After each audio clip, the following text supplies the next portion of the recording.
Sa palarong pambansa pa rin, pambato ng National Capital Region, natalo ang three-time defending champion sa 100-meter hurdles mula sa Western Visayas. Si Jaira Saludar sa sentro ng balita.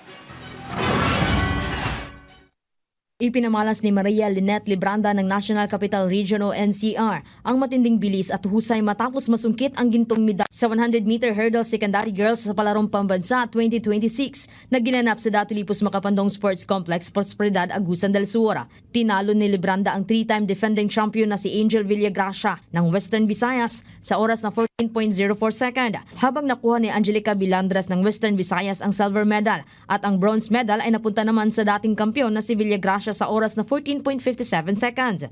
Ayon sa kanya, mula pa noong nakaraang taon ay pinaghahandaan na niya ang palaro. Kasi last year po, parang ang baba po ng train na. Kaya lagi po siyang sumasabit. May doubt pa rin po sa sarili ko na kahit parang hindi ko po kaya kasi malakas din po yung kalaban ko. Ayusin ko po yung clearing ko para po hindi po siya sumabit. And parang wag po ako mag-isip ng negative.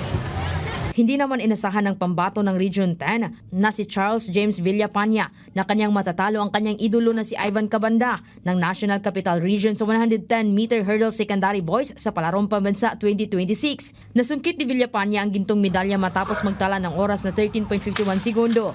Ayon sa kanya, isa sa kanyang motibasyon sa palaro ay ang pagkakaroon ng chance na makaharap at matalo ang kanyang idolo sa kompetisyon. Sobrang special po kasi ngayon po ako nakaranas ng ganito po sa tagal ng pinaghandaan ko po ito na makapasok na palaro. Hindi po na sana mag-place at ako po yung magwagi ng ginto. So hindi ko to po in-expect kasi mahirap talaga yung kalaban eh. Akala ko hanggang pip lang ako. Namotivate po ako lalo kasi yun na rin nakalaro din ng idol ko. Proud na proud po ako sa sarili ko because nakakuha po ko yung title na ginto.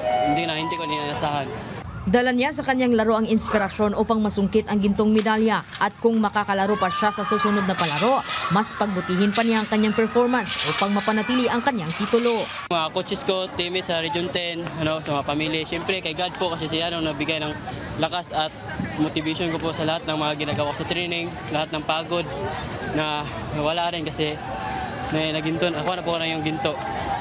Jaira Saludar ng PTV Agusan del Sur para sa Pambansang TV sa Bagong Pilipinas.